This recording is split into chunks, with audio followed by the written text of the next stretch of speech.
The quietest years of my life were also the most transformative. In Nazareth, a small village forgotten by the world, God was preparing me in secret. While the people waited for a Messiah who would come with strength and glory, I grew up between the sound of Joseph's hammer, Mary's prayers, and the whisper of the wind through the hills. Nazareth was a modest village, with its stone and clay houses scattered across the valley. The hills surrounding it seemed to protect the place, isolating it from the rest of the world. The mornings were always the same: the rooster crowing, women chatting by the well, and men preparing for work in the fields or in the carpentry shop. Yet, each day held a hidden meaning, as if God were teaching me through the ordinary. My childhood was marked by observation and learning. Joseph, my adoptive father, was a meticulous and wise man. He didn't speak much, but his lessons came in the little things. Jesus, he once said, while teaching me to sand a board, would teaches us patience. If you try to rush the process, it will break. Work with it, not against it. I listened and absorbed. I realized that his words weren't just about wood. They were a deeper truth about people and life. The wood, like people, carried imperfections. But those imperfections could be shaped into something beautiful and useful. Mary, on the other hand, carried a different kind of wisdom. She didn't give direct answers, but her words held spiritual weight. Once, while mending my clothes by the firelight, she said, "Son, there is light within you, but that light needs time to grow. Don't rush God's plan." I would look at her in silence, feeling the comfort of her presence. But within me, questions began to form. Why had God chosen such an ordinary place? Why me? Yet, these questions were like seeds planted in fertile soil, waiting for the right moment to bloom. During the quiet nights, I would often go out and sit on the hills, watching the stars. Under that vast sky, I felt there was something much bigger than I could comprehend. And though the answers didn't come, silence was my refuge. It was there, in Nazareth, in work, in prayers, and in the stars, that God was shaping me in ways I didn't yet understand. I was 12 years old when I first felt the real weight of my calling. It was during Passover, when my family traveled to Jerusalem. The journey was long, but filled with anticipation. We traveled in a large group, singing psalms as we ascended the hilly terrain leading to the holy city. Nazareth was left behind, along with the comfort of the familiar. Jerusalem was an entirely different world. The streets were alive with people, pilgrims from all over, merchants trading, and animals being led to the sacrifices. The temple dominated the landscape, its grandeur radiating holiness and power. When I entered, I felt something I had never felt before. It was as though the very place pulsed with the presence of God. While my parents attended to the ritual obligations, I was drawn to a part of the temple where a group of teachers of the law was fervently discussing the scriptures. They spoke with authority, their voices filled with knowledge, but something in their words felt incomplete. Before I knew it, I was among them, listening, and eventually asking questions. "What does the new kingdom that God promises mean?" I asked.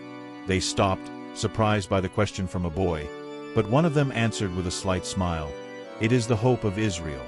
The kingdom will come with power and glory. But tell me, what do you understand about it?" I hesitated, feeling their eyes on me. Perhaps the kingdom is not like the kingdoms of this world. Perhaps it begins within us, in the transformation of our hearts. The silence that followed was heavy. Some seemed intrigued, others skeptical. "Who taught you this?" one of them asked. There was no clear answer to give. It was something I knew, but couldn't explain. When my parents found me, Mary was visibly worried. "Why have you done this to us, son? We were looking for you." The emotion in her voice was clear, but there was no anger, only relief. I replied, almost without thinking, "Did you not know that I must be in my Father's house?" She didn't say anything, but she treasured these words in her heart.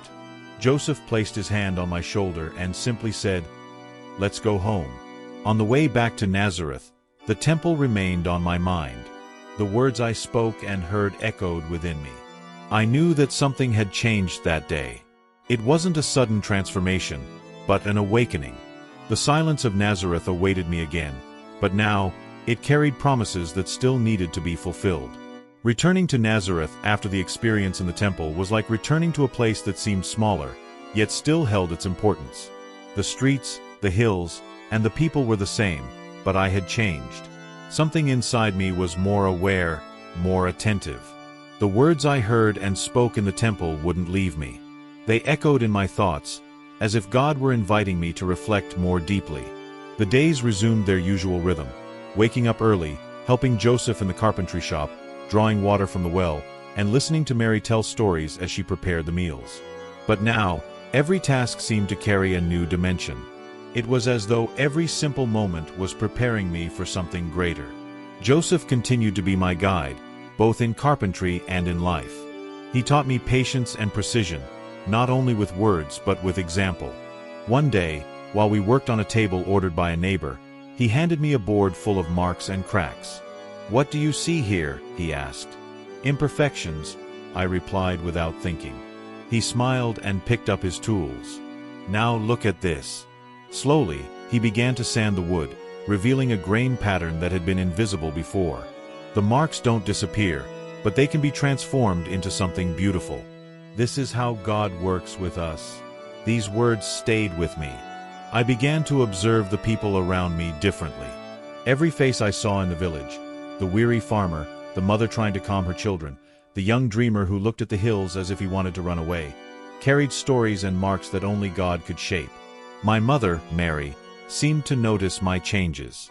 She had a quiet way of watching me, as if waiting for me to speak first. One night, while I gazed at the stars, she sat beside me. "You feel the weight, don't you?" she asked. I nodded. "I do. But I don't know what to do with it." She placed her hand on my shoulder and said, "You don't need to do anything for now. God is working. Trust in His timing." These years were marked by learning and waiting. I learned not only about the world around me, but also about silence and the power of patience. Every day in Nazareth seemed to be a preparation for something I couldn't fully understand yet, but I knew it would be great. Waiting was both a gift and a burden. Knowing that something greater was coming but being unable to act was a constant test of my faith. At night, under the starry sky of Galilee, I would pray to the Father. "Why wait?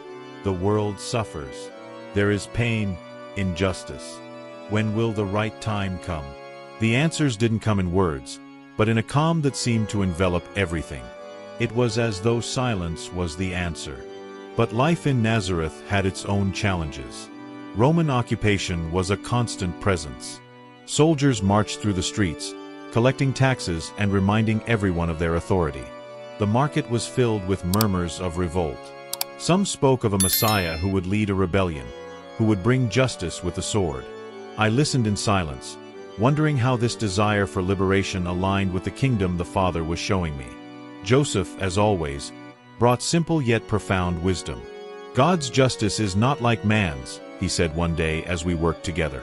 "Men seek vengeance. God seeks redemption." These words resonated as I saw the people around me struggling with their own battles. The farmer fighting to pay taxes, the mother crying over the loss of a child, the young man dreaming of leaving but lacking the courage. I saw their pain and began to understand the depth of the love the Father had for them all. It was a love that didn't come to destroy but to transform. Inside me, however, the conflict continued. Part of me longed to stay in Nazareth, to live a simple life, care for Joseph and Mary, and be just another carpenter. But the other part knew that this would never be enough. The Father's calling was clear, even though I still didn't know the details. One night, I climbed a hill that overlooked the whole village. The lights of the houses flickered in the darkness, and the cold night wind passed by me like a whisper. I sat there, feeling the weight of solitude and purpose. "Father," I murmured, "how can I do this alone?" Silence was my answer, but in that silence, I felt His presence. He was with me.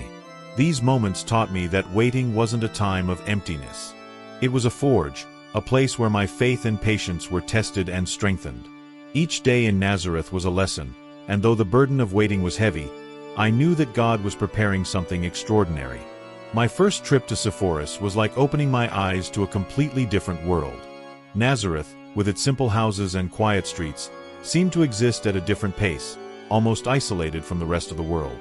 Sepphoris, however, was a place of bustle, full of energy and glaring contrasts.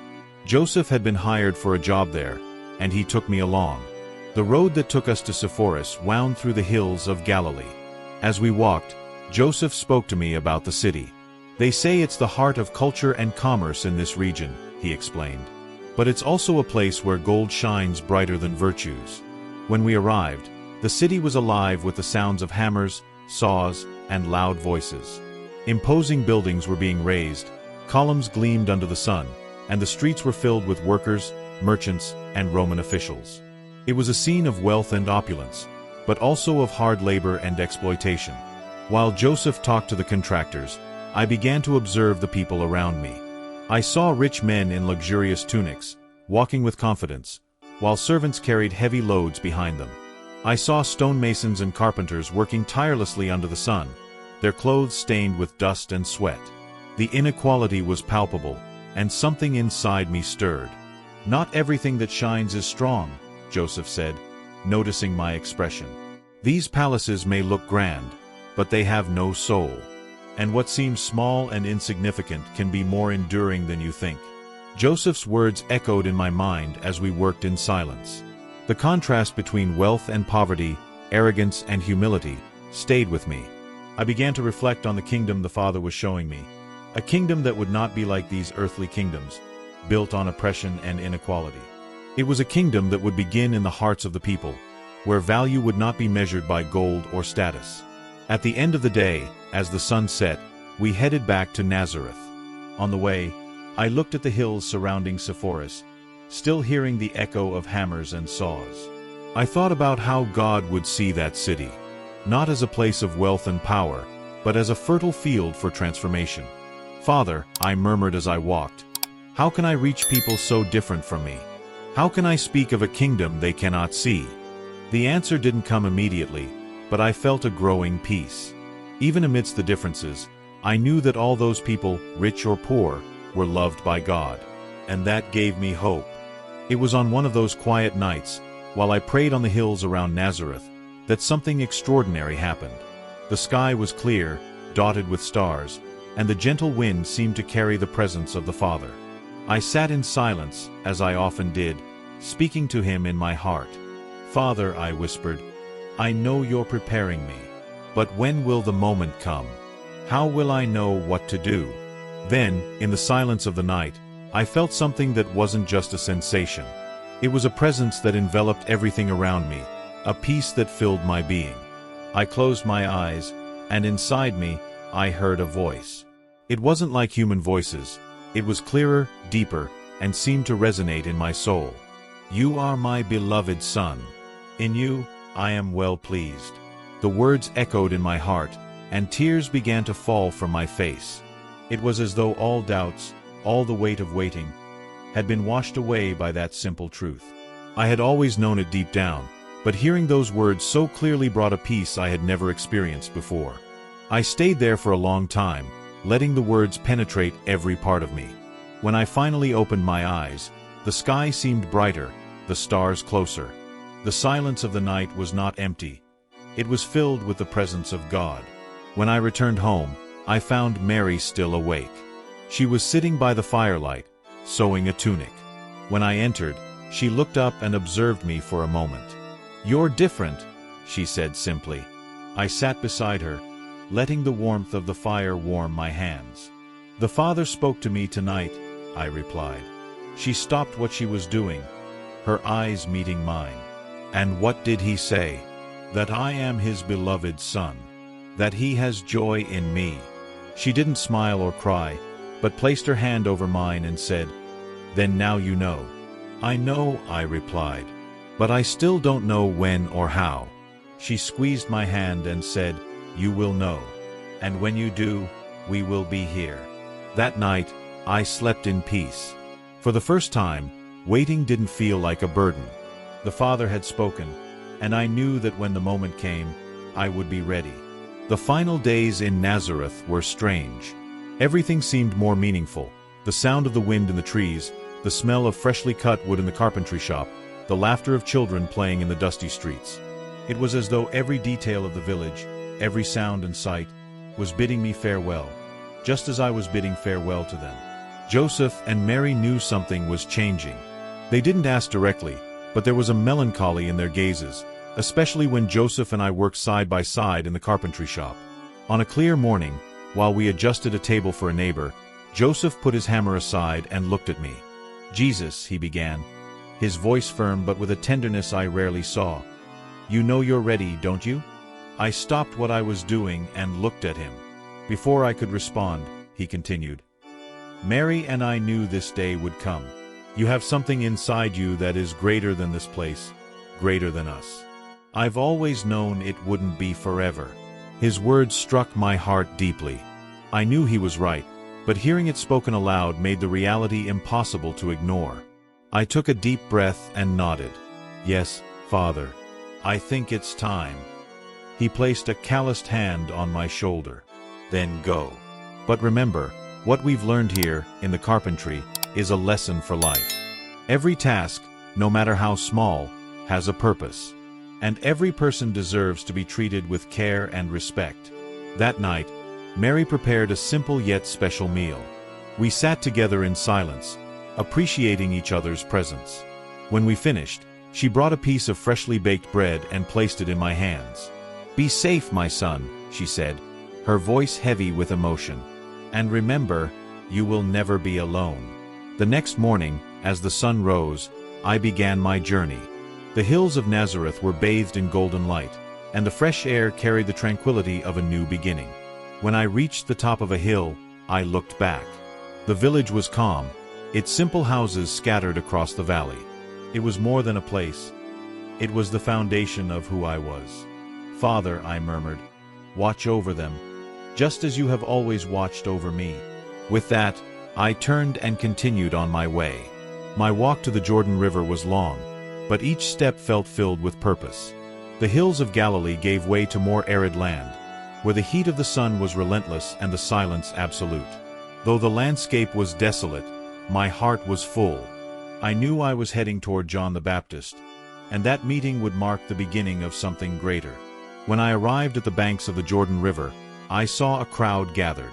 People of all kinds were there: men, women, children, the rich and the poor. At the center of it all was John, an impressive figure in his simple camel's hair tunic, his powerful voice calling the people to repentance. As I watched, I felt a mix of reverence and anticipation. When I finally approached, John was baptizing a man in the shallow waters of the river. When he saw me, he stopped. His eyes met mine, and for a moment, everything fell silent. It was as if the river itself had stopped to listen. "Do you come to me?" he asked, his voice filled with surprise and reverence. "I should be baptized by you." I stepped forward, feeling the cold water on my feet. "Let it be so now," I replied. "It is fitting for us to do this to fulfill all righteousness." John hesitated, but finally nodded. He placed his hands on my shoulders and immersed me in the waters. When I emerged, the world changed. The sky opened, and a brilliant light descended upon us. A dove, like the Spirit of God, hovered over me, and a voice echoed, clear and powerful, "This is my beloved Son, in whom I am well pleased." The crowd around us stood still, some in reverence, others in fear. For me, it wasn't a surprise, but a confirmation. It was the moment I had been waiting for, the beginning of everything. I felt an indescribable peace, but also the weight of the mission ahead. When I emerged from the water, I knew my next journey would be into the wilderness, a place of trial where my faith would be tested. But there was no fear. The Father was with me, and his words still echoed in my heart. "You are my beloved Son."